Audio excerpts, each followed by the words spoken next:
Right, practical steps on getting to net zero. A very warm welcome to you all. My name is Amy Lishman. I'm the Head of Member Engagement at Brighton Chamber, and I'm going to be your host for the next 45 minutes or so. So these Q&As are brought to you with the support of Barclays Eagle Labs, and I'd like to invite Naomi Muston, who is the Ecosystem Manager at the Barclays Eagle Lab in Brighton, to say a few words about Eagle Lab and how it can help businesses in Brighton and beyond. So just like to hand over to you, Naomi.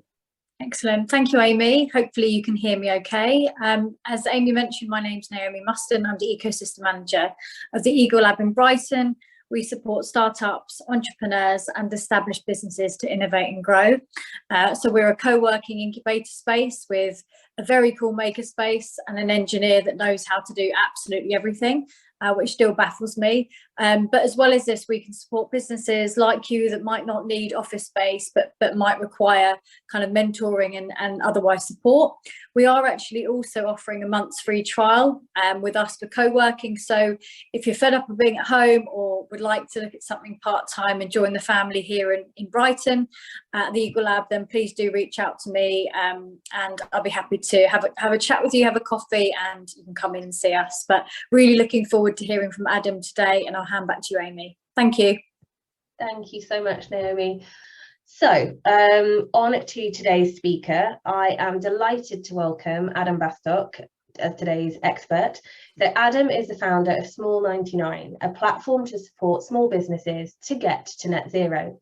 So having spent a decade working with and in small businesses, he understands the challenges owners have with limited resources and time. And most people are overwhelmed by the information about net zero out there. And as Adam said to me just earlier, things and new information come on board every week. So it's really hard to keep up to date with it. So we're very thankful that somebody like Adam is here today to share the most up-to-date information that we have, and hopefully some tips and tricks to help you as a business get to net zero. Small 99 was founded to cut through all of that noise. You know, there's so much information out there, and interestingly, where the 99 comes from, as it says on Adam's website, it's nothing to do with a 99 ice cream and a flake, which is slightly disappointing, but 99% of the economy in the UK is made up of small businesses, so that's where the name comes from, and most of Adam's support is really tailored towards that sector. So I've got some questions that I have prepared to ask Adam, and they're all designed to help you, probably get the answers that you've been desperately looking for when it comes to getting to net zero.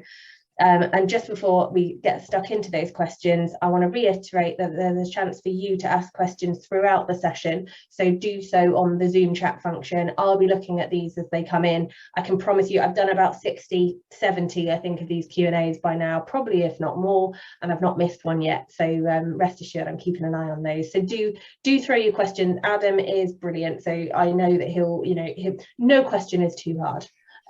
He's probably rolling his eyes right now.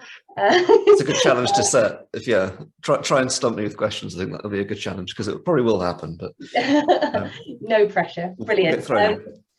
Fantastic. So let's get started. So we've got a big question to open this up, Adam. But what is net zero, and what is it compared to carbon neutral? What these terms mean?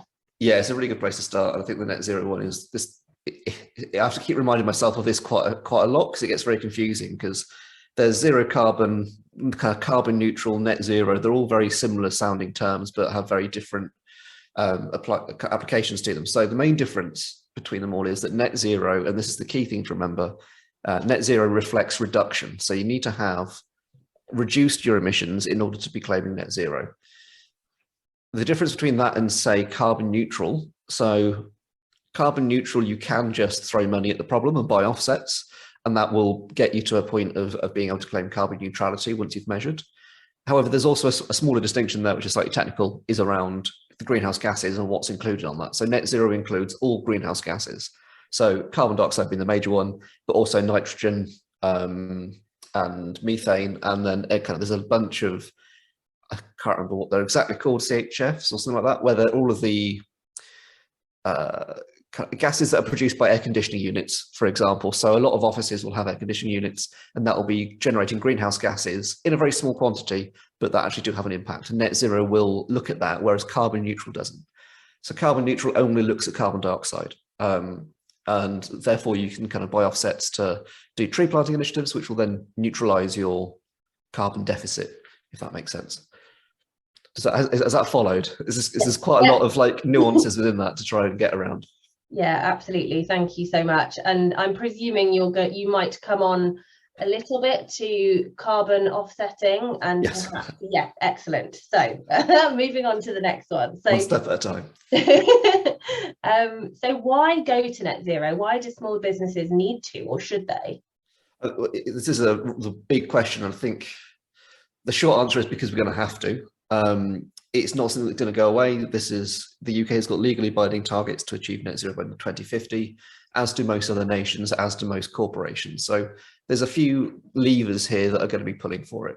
I'll start with the boring ones, essentially, is that there are regulatory requirements that are putting pressure on larger organizations to do this. So if you are a company that is serving other suppliers, so if you're an accountancy firm, or if you're a paper and pen supplier, or if you're a baker and you're supplying Tesco's, all of these companies are going to require you to get to net zero in order to fulfill their own net zero journey as well, because you are supplying them and therefore you are part of their carbon footprint. I won't go into the details of that too much, but happy to expand on that more if you want to. On the consumer side, I think there's also a lot of noise around that, in that, you know, whatever many percentages you want to throw at it, people want sustainability to be part of what corporations and companies and small businesses are actually doing, and they need to have sustainability policies from that. So it just makes good business sense from that point of view around net zero. The main part of it, though, I think is really, it's about building a better business. This isn't something that is going to be in addition to all of the other activities. Addressing net zero will open opportunities up that is fundamental to the way you operate your business, and is going to provide better opportunities there. So we're seeing at the minute, obviously, the energy crisis, and that is quite heavily tied, and there's a lot of geopolitical stuff going on at the minute around the response to that and what that looks like, in that a lot of the ways to solve that are actually about reducing emissions as well, because if you're insulating your home or your premises, or you're using less gas and electricity, or you're putting solar panels on so that your energy is more neutralized, that's going to increase your kind of resilience to these external shocks that happen in the wider economy, because you're just going to be slightly buffered from them. So there's various things of why you should go net zero. One, because it's going to happen, and it has to happen, otherwise we'll be underwater and you're out of business. That's not that exciting and is a little bit scary, and I don't really believe in that as a way to motivate people. But mostly because it's just it's a way to build a better business, either from a consumer point of view, marketing point of view, a kind of legislative point of view, but also just from an economic point of view as well, in that it puts you in a more resilient position where, if you imagine two companies right now, one of which is using an electric vehicle fleet that's charging off their premises, which is charging off the solar panels, and they've got that entire setup and they're well insulated. So during the summer, they're very cool, and in the winter, they're very warm. Take that setup and compare it to someone who's got an on-site gas boiler and is using a petrol fleet and doesn't have solar panels, and isn't like a leaky warehouse that is leaking energy all the time, and they're having to keep burning fossil fuels to keep that business in operation. There's a resilience piece there where the business that's mostly off-grid and electric is in a much better position than the one that's not. Yeah. That's a very long answer. Apologies. No, brilliant. So much there.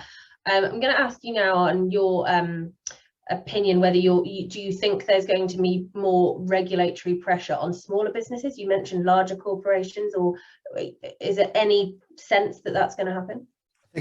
Not yet. So most of the legislative stuff that I'm seeing for small businesses is probably going to come in 2025 and beyond. However, having said that, that doesn't mean that you're going to not feel the impacts of it, where that squeeze on. So for example, if we take Tesco's, they've announced that every supplier of theirs needs to have a net zero strategy by 2023. So that means that if you are supplying in net zero, if you're supplying Tesco's, or you're a company that supplies another company that is supplying Tesco's, you are going to be being asked for that net zero policy in the next couple of years. And that's in a matter of months now. That's not a matter of years away. In the next 18 months, you'll need to demonstrate that. And that's only going to be happening more and more as these larger companies have that, and that ripple effect will come down. Now, on the consumer side, I think it's less clear what that legislative stuff is going to look like, really. But the short answer is just be transparent and don't lie about what you're doing, because, you know, one, it's bad business sense, but also the what they're called, the Markets Authority. Is it the CMA? I should remember this, but the big piece that's come out in the minute around greenwashing and trying to tackle that's started to come into place as well. Again, for larger companies, but I think there's a lot of concern from smaller companies and how that's going to impact. Yeah. So there's not going to be a piece of legislation that comes out that says, as a small business, you must do this, but it is going to be slightly softer, and you'll start feeling those squeezes in other places. Yeah. Thanks so much. I think we've certainly started seeing in certain bids that have come up that it's really important that not only do you have a policy, but that you're actively demonstrating, means a good positive direction. So people are quite understanding that it's not a one day you are this and the next you are completely net zero. It is a journey. I think that's really a key point, is that in that sustainability policy, you don't have to be perfect. And what I mean by perfect there is you don't need to be net zero. You don't need to have achieved that, because the answer is there's not really many ways you can actually verify that at the minute as a smaller business. And by small, I mean really up to 250 employees. That is quite a big range of companies there that is quite expensive at the minute to accurately verify your net zero. Yeah. Therefore, what people are looking for is more of an attitude and an approach that you actually have a plan, even if it's a really bad plan, that you have something that will start taking you in that direction. So we're also seeing a lot of support, I think, and a lot of pressure from local authorities on this as well. So you mentioned bids and like LEPs and the councils, they're all starting to require certain policies to in kind of procurement, but also just for general activity, and also providing support. So I actually had a chat recently with someone from Brighton Council who they're offering the e-cargo bikes, and they're offering up to £125 to businesses to use cargo bikes in the local area. So we are starting to see the support there from local authorities as well to try and encourage that alternative, lower carbon way, and that removes the amount of excuses you can really have about not taking action. So I definitely would look at stuff like that up. Yeah, absolutely. Thank you. We'll share that e-cargo bike scheme in the follow-up email as well, along with any other resources that kind of come up here. Yeah. So our next question, I mean, you've kind of already mentioned some of the geopolitical issues that are arising at the moment, but how do you prioritize net zero during rising energy prices, rising cost of living, Brexit? Let's say we're still discovering the effects of that, and also obviously coming out of COVID and a pandemic. I think this is the common frustration of mine, is that often it's seen as a tick box outside of those 5 topics, where really it's the core. It's a core foundational response that addresses all of those. So as I've kind of already mentioned with that company, that if you're running a full EV fleet and you don't actually have much of a gas bill because your heating is electrified, and you're self-powering off of solar, especially at the minute when it's sunny, that answers the cost of living, energy prices crisis. It gets a little bit more complex, but I think COVID really has highlighted the fragility of our supply chains. So in order to be able to just get stuff, and that's going to get worse with climate change. So if you think of the Suez Canal being blocked last year as well, and the impact that had, that's going to be probably in 5-10 years time, that's going to be a very regular occurrence, where because of increased storms, those increased storms are going to start impacting supply chains. So relying on your supply chain to be the other side of the world is going to be a bit of a weakness. Whereas as part of net zero, if you're shortening those supply chains and looking for locally sourced, more kind of circular economy suppliers, or just lower carbon suppliers, and there is an element here that just because it's from far away doesn't mean it's high carbon. So big caveat there, but certainly circular economy stuff, if you're looking more locally for supplies and how your business can integrate with other people generating waste, to repurpose that waste and to have that as a business model, that means that if there's a boat that gets sunk off the coast of Portugal, like VW have recently experienced, that suddenly doesn't cause your business quite so much disruption. So it takes a little bit of creativity here, and it's quite hard to wrap your head around in a simple way. But I think the current fuel crisis is really showing that the path to net zero is not one that is purely green, hippie, lovey-dovey, nice stuff to happen. Fundamentally, if you're generating your own electricity and you can use that electricity to power your business, you are in a much stronger, more secure financial business position than if you're relying on imports of, insert fossil fuel here. Brilliant, thank you, and thank you for setting aside some of those, setting a scene, sorry, of some of those macro challenges and what they're actually going to have an impact on closer to home. So, thinking positively, how do businesses get started? Have you got any top tips? What should people do first? This is always a one that I struggle to answer because there's so many things that you can start with. I think the main thing I would start doing is trying to shift your mindset a little bit and just have a net zero isn't something that's going to be done overnight, and it can't be. And as a small business, there are going to be barriers in the way that mean that you can't do that. But that's not an excuse to not take action, because there's a lot of stuff you can actually do. And I think the change of mindset shift is a really key one, where it's going, rather than saying, let's look for an eco product, it's going, how do we actually reduce our usage of this overall? So rather than going, okay, well, let's use recycled pieces of paper, why are you using that much paper in the first place? Start reducing that down, because the likelihood is you probably don't need to be using that much paper. It might just be that you're doing it because you always have done. So try to challenge yourself when you're making decisions. And I think the key thing here is you're already making environmental net zero decisions in your business. You're just not putting it in that framework or that context. So every purchase decision you make, every journey you make, everything like that is a decision to create emissions. And some of those will be outside of your control, and that's fine, but some of them will be in your control as well. So when you're making purchases, all the way through to larger stuff like office spaces or anything like that, is you need to start analysing what the environmental cost of those things are. And this is just quick, jumping back to the legislative thing at the start there. This probably isn't really necessarily relevant for smaller businesses, but looking 5 to 10 years in the future, carbon taxes or carbon budgets is something that's going to really start coming in. So, you know, you wouldn't be running a business if it was financially unsustainable. That is a bad thing to be doing. So why are we doing it kind of environmentally and sustainably?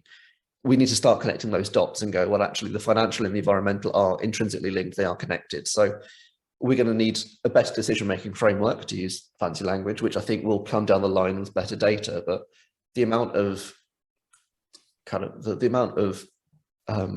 emissions in kilogram or ton terms in terms of purchasing this pen or using this paper or this water bottle are going to start being brought in. So it's not just the financial cost, it's also the environmental cost of going, do we need to be spending 5 tons of carbon on a trip to Switzerland for a business meeting? Could we actually be doing that from home and then use that 5 tons of carbon in a new product range that we're launching and to start shifting it around like that? This is all very big in terms of where to actually start. I think it really depends on your business, which is why I'm kind of keeping it fairly vague, I think, at the minute for the audience. It'd be good to get some challenges from people on this, of ideas I've got on where to start with net zero, and then I can probably explain it a bit better. But I think the obvious ones are LED lighting, insulation, reducing the amount of energy you're using, reducing overall consumption, walking more, cycling more, kind of eating more vegetarian, more vegan stuff, and having conversations more, I think, really. So if you are in a rented office and you can't change energy supplier, then message your kind of landlord or whoever manages the office and say, why aren't you doing that? And the key thing there really is it's not just about you doing it, it's about everyone else in that office space doing it. And as soon as that landlord gets 500 emails that all say, why are we using renewable energy, that's going to create a shift that changes things in a different direction. Again, bad example, because the energy market at the minute is not particularly. I've got a question on that one, Adam. So yeah, we've had a message through about what kind of leverage or recourse do tenants have? So maybe not in a shared building. So maybe there's maybe only 1 or 2 tenants in quite a large office space. What has worked for people that you know, perhaps, that in terms of making changes about energy efficiency in the building? Yeah, so it is a difficult situation because you typically don't have that much power legally or otherwise around that. So you do have to work with influence rather than control. Emailing and opening those conversations with landlords, I think, is really key, especially at the minute, because they'll be aware that there is increasing kind of cost pressures around energy bills. But the main thing I'd probably do is start looking at local councils and local chambers, to a certain extent, local bids and LEPs, because there's a conversation I had with someone in London running a kind of a bid where they've got a local industrial estate that has 200 businesses or something in it. And as part of the council's commitment to go to net zero, they're now looking at how do we get that industrial park onto renewable energy and work with the landlords in order to push that through. So I think just getting as many allies together as you can on why it's a really good idea and why it's not as scary as it might be is the only thing that's going to work. There's not really a clear, simple, easy, legal switch I can point to say, just go and press this button and it will all go away. It is a bit of a grind at the minute. And this is the frustration thing that I have with a lot of the generic advice I see out there, which is about changing renewable energy supplier, because quite often it's not possible, especially at the minute with suppliers being so difficult and challenging. But if you are part of a larger kind of organization, a business park, they will probably be also having these conversations because they're under pressures from larger organizations to meet their own targets as well. So you just go into it with a kind of a helpful mind rather than a battle mind as well. Yeah, thank you, Adam. Linked to that question, and then I've got one on talking about challenges and where to start. I've got a question on a sustainability policy, so I'd like to get your thoughts on that as well. So the question I've had around energy supplier, I mean, what do you mean by energy supplier, and what are the benefits if it is under your control? What should people be looking at? And because obviously lots of energy suppliers have trying to use the right term, gone. Yes. Gone. So yeah, what are the benefits? I know we were going to come on to that, but I thought we'd do that now. Yeah, so the energy one is really difficult. Well, I'll take a step back for a minute. So within your net zero carbon measurement audit, so if you were going to go to net zero and you hire a consultant to come in and measure your carbon footprint, it would fall into 3 different scopes. So scopes 1, 2, and 3. Scope 3 is your supply chain and everything else. So let's ignore that for a minute. You then got scopes 1 and 2. Very, very roughly, scope 1 is your transport emissions. So if you own a car and you drive it and there's emissions coming out the back of the tailpipe, they're your scope 1 emissions. And then you've got your scope 2, which is your purchased energy. Your scope 2 is typically a fair chunk of your business if you do own and you're in control of that. So that's normally the quickest one that you can take a good 10, 15, 20% of your footprint out immediately by switching to a renewable energy supplier. Now, what I mean by renewable energy supplier, this is a little bit more complicated. So some of those energy suppliers, Bulb being one of them, who are obviously currently in the headlines for not existing, were one of the better ones where they would purchase what are called RECs, so renewable energy credits, I think they are, which is a commitment to renewable energy somewhere in the world. It doesn't necessarily mean here in the UK because our grid is mixed and diverse. So they'll be investing in projects somewhere else to reduce the emissions from the purchased energy. It's not perfect and it's not ideal. The perfect end of the scale, you have some companies that are like Good Energy, where they tend to own more community assets of solar panels and wind farms and stuff like that, where they're slightly in more control over the emissions. But even then, if they're supplying gas to your home, gas is not renewable, but it's just where we're at in the minute. So they will also be doing some of that purchasing and carbon credits. The non-renewable energy suppliers are the ones that are basically doing bugger all and won't be doing that, and they're just supplying you the energy and they're not spending any of the money on the carbon offsetting, carbon reduction side or that investment side. So I think Octopus are pretty good on this as well, because they're doing a lot more innovative stuff around things like vehicle to grid or vehicle to kind of home, where if you've got an electric vehicle charging that at night, it might take some of that charge out and put back into the business so that you kind of go off grid for those hours as well. So the renewable energy one is quite a big topic, and I think it's even more difficult at the minute just because of the market. It's very hard to move, but hopefully that's answered some of the question at least. Yeah, no, absolutely. And we've had a great question come through, and I don't imagine we'll be able to spend too much time on it, but I think this is something that a lot of people have been facing, whereby COVID has meant that working locations have changed, moving to home working. So the business itself has actually really managed to reduce their carbon footprint. But obviously, we're still working in homes, and energy it's difficult to move, almost impossible, as you say. Is there any guidance out there for businesses that are now having most people working remotely, and what they can do to support their employees and thereby their own business to change? There is, and partly I've not read it, is kind of the answer, because there's a lot that I've seen, a few calculators coming out in the past week or so that are exactly designed to tackle this. But just to give a bit of summary on this, it's a difficult one, because to a certain extent, if you've got an office that's an eco office, say, of 10 people, and then the office is carbon neutral because it's got solar panels and a wind turbine or whatever, and then all those 5 people, those 10 people start working from home, you're potentially increasing the overall carbon footprint, even though the actual carbon footprint of the business may decrease because it suddenly goes outside of your business scope. So there is a little bit of difficulty here around measuring it. What I have seen some companies doing is remuneration. So they'll pay their employees to change energy supplier and pay the first 3 months bills or whatever it might be to do that. Or various other kind of incentives and tracking. But it is a very difficult position, because it could well be that rather than heating one office, you're now heating 10 3-bedroomed houses. Mm-hmm. And that suddenly is going to have an environmental impact as well. So you do need to have all your staff on board and the employees on board to really be aware of that and make sure that they're also doing things sensibly. But again, because of the price costs at the minute, I think everyone will probably doing that anyway, for, you know, without realizing it, where rather than heating the entire house, you just heat the rooms that you're using, especially if you're working from home like I am. So this room, you know, is constantly being heated all day because I'm in it. Yep. Thanks, Adam. Yeah. Yeah, well, I think that's one that so also for the chamber to keep an eye out on and see if there's any kind of useful information coming out on that point, and yeah, examples of what other companies have been doing. And just conscious of time, so I'm just going to move on to a question not about energy, but we can go back to that if we need to. So we've had a question through about a template or a sample sustainability policy that kind of is a good starting point for many businesses. Have you seen some good ones, Adam? Do you have one? And what are the benefits or maybe pitfalls of just focusing on a policy?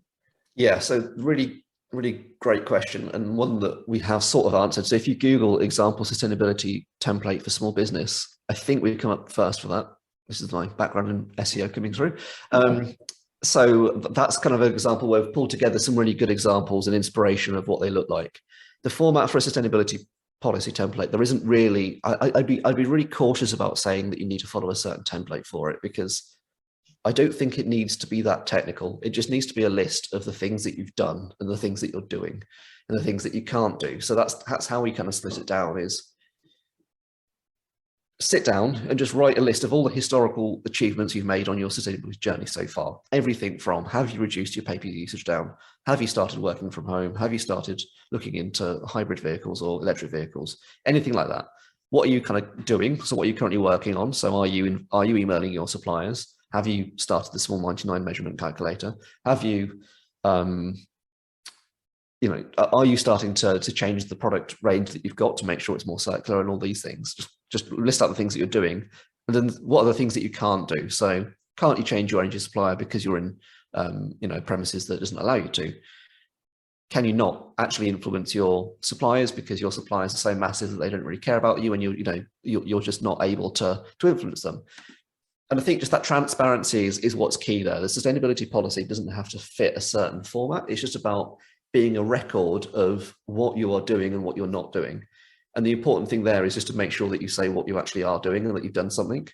If you're writing down the word commitment or promise or framework or pledge, I very rapidly lose interest at those, because action is the name of the game, and you need to be demonstrating that you've actually bloody done something rather than just talked about it. Yeah, absolutely. Before we move on to the next question, I think this does fit partly with the next question. So we're going to now look at what steps can you take to make your supply chain greener. I've had a really helpful question come through, which is, what is the real difference between net zero and getting to net zero? So to be considered net zero, how far do you have to go in terms of reducing usage? Does it have, I think there's this question about what you can say, and maybe it links with transparency, as you just said before. Yeah, it's a really annoying answer, so apologies in advance. But so based on the definition of this, so the SBTI, the Science Based Targets Initiative, are the ones that sort of declare what net zero means. They're the ones that are the main steering on this. Just before COP26 last year, they defined that net zero was demonstrating a 90% reduction in your carbon footprint. So if you are producing 100 tons of CO2 before you are net zero, you have to get to 10 tons and then offset that 10 tons. And you're allowed to offset still those 10 tons, but it has to be reduced down first. Now, that is with a heavy caveat that is only applicable to companies with 500 employees or more. And I believe it's only in their scopes 1 and 2 in terms of short-term measurement, because we don't have the tools for scope 3 measurement at the minute. So supply chain measurement is what I mean by scope 3 there, sorry. So for a small business, there is essentially no, as far as I'm aware, and I've spent some time yesterday looking into this in terms of what does a net zero accreditation for a small business look like. There is no clear conversion point where you say that I am now net zero. So this is where the transparency key bit comes in, where I just think you have to be honest about it, say as much as you can, because if I look at a report, a sustainability policy that says in 2020, we drove 1,000 miles and we used X amount of kilowatt hours of gas.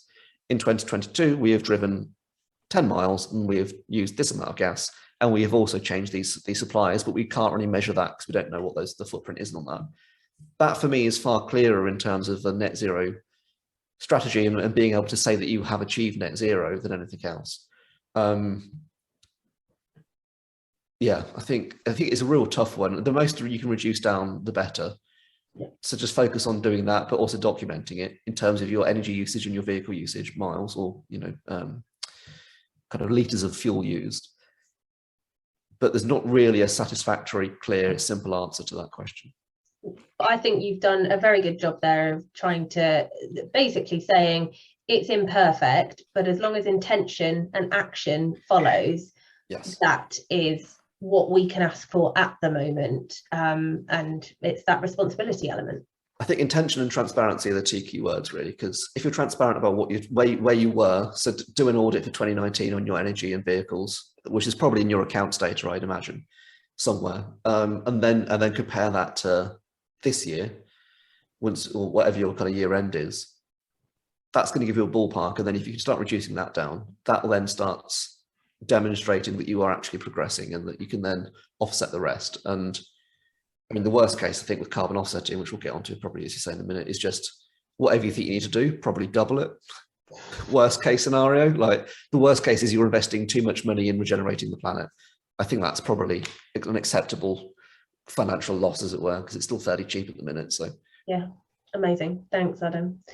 Right, so we're going to now move on to look at what steps you can take to make your supply chain greener. And we have had a great question come in that I know is going to be covered in our next one about sustainable technologies, because digital carbon neutral and kind of thinking about your digital footprint is another big thing. So take it away, Adam, about supply chain. Yeah, this is the exciting one, I think, because it is where you just need to get stuck into your supply chain and start asking questions of everybody, like really everybody, and what they're doing. The answer is they probably don't have the answers either, so there might be potential for collaboration there. A great story of this that I heard the other day was, it was a company based, they're in Scotland, they're a kind of an office supplier. So they get all these big boxes of kind of new tables and stuff wrapped in cardboard. So then they take the cardboard, and then they drive it to one of their other customers who's in their supply chain, who's a book reseller. So they're both a customer, but also somewhere where they can get rid of their own waste cardboard rather than recycling it. That book reseller then shreds it down and uses it for their own packaging. That packaging then obviously gets recycled at the end of it, but there's that route there. The only reason that came about is because of that conversation that they emailed and said, okay, you're a customer of ours, or I'm not sure which direction it happened in, but they're like, we're trying to be more sustainable. What are you up to on this? How can we collaborate? What's the, just opening that conversation. And from that, this more circular economy element came out of packaging being reused rather than just recycled. So I think greening your supply chain is very difficult. We're trying to solve this at the minute. So Small 99, we've got the net zero directory. So we've got a directory on our website, which in theory is going to be full of all the businesses in the UK that have taken a net zero commitment and that is ambitious and they've taken action on that. That's going to be growing over the next few months, years. But hopefully that will be a place where you can just go and go, right, I need to find some new packaging, but I want it to be from a net zero source. We'll go and find Small 99 and do it that way. Ideally, though, you wouldn't get to that point. Ideally, you can email your existing suppliers and just say, what on earth are you up to? What's your net zero strategy? What's your net zero policy? Can we help? What actions have you taken? And just open that conversation. There's no simple answer to it, really. Brilliant, thank you. Are there some good examples out there of the right questions to ask? I don't think so. I think because it's going to vary so much from what they're doing and the kind of the company that they are. Yeah. I think just asking, I'm sort of tempted to because we're going to be doing templates for this, but I've been thinking about this. I think it is just going to be one sentence of what is your net zero strategy? Yeah. What is your sustainability policy? And just keep asking the questions, based on the responses. Yeah. Yeah, exactly. And just go Yeah. from there. Great. So moving on to sustainable technologies like CRMs and marketing tools, what tools are out there to help businesses with their digital carbon footprint? Not a lot. This is sort of the frustrating thing, is a lot of these digital CRM tools. So let's take MailChimp, for example, which is the email marketing one. They don't have a very good sustainability policy. There's only one company in the UK on that email marketing side that do have it, but they're not suitable for small businesses. So there's a real gap at the minute. And this is where the previous comment about questions come in around, if suddenly MailChimp have got 10,000 businesses emailing them about their sustainability policy, they'll start to take it a bit more seriously. Now, there's a lot of talk around digital sustainability, which I think is very valid. And there's a great toolkit from Whole Grain Digital called the Digital Declutter, I think it is, the Digital Declutter Toolkit. So that's probably the best resource to start with. I would caveat it a little bit with, though, that energy and electricity, so most of the emissions that are coming from digital are because of energy consumption. And energy consumption is something we know how to decarbonize quite easily. So in theory, it should be a fairly easy thing for that to start being reduced over the next few years as companies get on board with it. So any company that is a digital provider who overly talks about carbon offsetting and planting trees and doesn't have a good example of renewable energy, I'd be very wary of them. I think a great local example of doing it well is Create. So create.net, their policy page is very good. They've really done it well on that front. So definitely shout out to them. But I think it's a tough one. We did look into this. We did several articles on email marketing, CRM systems, as two others, social media tools and something else. And the answer was there's basically none are all of ones that actually had a satisfactory sustainability policy. And these are large companies, so they should be doing a lot more than smaller businesses are. I'm not sure if that's answered the question or just me going on a rant. No, I think it's important to acknowledge where the gaps are, and as you say, the more pressure that's put on bigger companies like that to look at it, hopefully the influence will pay off. So and we will share. So Create, Beck Kimber, who runs Create, is a very active member of the chamber. She's done some brilliant sessions for us as well, similar to this. So I can share some information about them, and often they're doing a lot of things supporting businesses as well on digital footprint.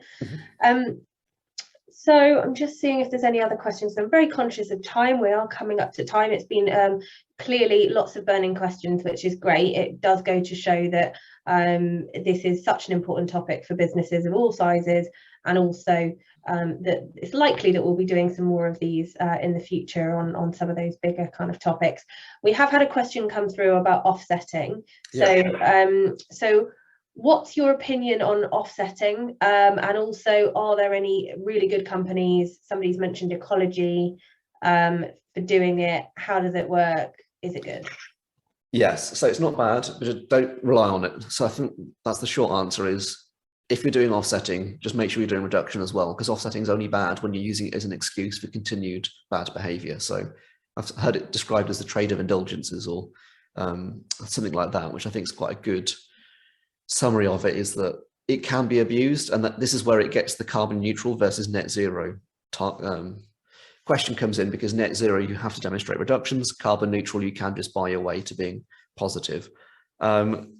Is offsetting, this is a big question to go into, but short answer is yes, it is a good thing, but only when it's done with the right intentions, as most of these things are. In terms of good companies, I'd say that Ecology is a very good one. They are more international based and they are lower cost. There is less of a brand story you can have behind that. Not a bad thing, just different. The other one that I would look at in the UK that do a lot of good work are based in Scotland, called Trees for Life. So they're about £6 per tree, but they do a lot of rewilding. So they are about environmental restoration and management, more so than tree planting. Carbon offsetting, again, this is where tree planting comes in the issue, and I think it's a wrong term to use. It should be tree growing. Trees take 20 years to actually start putting down the amount of carbon dioxide they need to. So if you are relying on carbon offsetting and not reducing, you're therefore delaying your actions 20 years in the future, which is not the point. So this is sort of why I say double it, is the fact that you want to be doing so much offsetting that even the amount of saplings you're planting are undoing the emissions that you're generating right now and historical. So I think there's a real, it depends on what you want from carbon offsetting and who's best. The benefit of trees for life is that they are slightly more brand orientated, and you can go and visit the trees if you'd like to and do like a big day out. Up to the Scottish Highlands, probably 2 days, but there's the benefits there are that it's more brand orientated. The downsides are you won't have as much impact for the same cost, but that's not necessarily a kind of a bad thing. Yeah. Thanks so much. Fantastic. Well, I'm conscious of time, so I'm going to ask you one last question and ask you to keep it short, Adam. I'm so sorry. But I mean, please just try and finish by saying, what difference can people have as a small business? What difference have you seen? I'm glad you asked this because I looked at some stats for it. So in Brighton and Hove, there are 15,500 businesses that have got less than 9 employees. Under 49 employees, there's about 16,000 roughly. So imagine all those 16,000 businesses just based in Brighton and Hove alone, all made one difference or one change, or all emailed one supplier. That's where the impact starts coming in, because it's a systemic change of direction, and it's that iterative small nudges that do add up to a big impact. So if you're sitting there saying, well, I'm only small, I don't really know what I can do, the answer is you can probably do it. It's not really about what you can do, it's about who you can influence and what conversations you can start. Because yes, you are only a small company, so you can't control the likes of Shell and BP, but you can actually start influencing your clients who might be the clients of BP and Shell. So yeah. Amazing. Thank you, Adam. That's I've jotted those stats down. They are quite striking, and thank you for ending on that note. So I'm going to wrap up and say a massive thank you to you, Adam, for joining us today. So much advice. We'll be sharing some of the things that you've mentioned in the follow-up email as well. And I would also encourage you to keep in touch with Adam. He's generously shared the advice today, but there's a whole host of information that's out there. So keep the conversation going. We constantly chat on LinkedIn. Yeah, do connect with Adam. We'll share his LinkedIn as well. A massive thank you as well to Barclays Eagle Lab for our Q&A event sponsors. And just a few words about a few things that are relevant to you having come to this event. So for those of you who are new to Brighton Chamber, we're a not-for-profit independent membership organisation with the aim to help businesses, social enterprises and charities in Brighton to grow and thrive, whatever that means to them. If you found today's session useful, then please do check out a wide variety of our events. And if you'd like to chat about membership, then please do get in touch with me. There are a couple of events that I wanted to mention that are relevant for this topic. So on the 30th of March, I believe, or it's the 29th, it's escaped me, I'm so sorry, we have the big debate, which is going to be on getting to net zero. We've got a fantastic panel lined up, including representatives from Brighton Council and some businesses who are paving the way for success when it comes to net zero. So that's a free event open to all in the city. Brilliant. A couple of hours discussing this and sharing ideas, so do check that out as well. The Chamber's doing more and more on net zeros. We have a group of net zero champions who are brilliant businesses in Brighton who have those intentions and are acting on it. They're fantastic, and they're also helping tell the story of other members and other businesses in Brighton who are doing brilliant things. So keep an eye out for all of that information. If you've got a great story to tell about what you're doing around net zero, let me know. We want to champion you. The more we demonstrate that businesses are having success in this, in terms of business success, as Adam's alluded to, but also in terms of saving our planet, which I think is the main message here today. So do check out all of those things. We'll send a follow-up email and it'll all be in there, and I will let you get on now. 5 minutes late, I do apologise, 4 minutes late, sorry, with your wonderful afternoon. So thank you so much for joining us today, and I will speak to you all very soon. Thanks so much.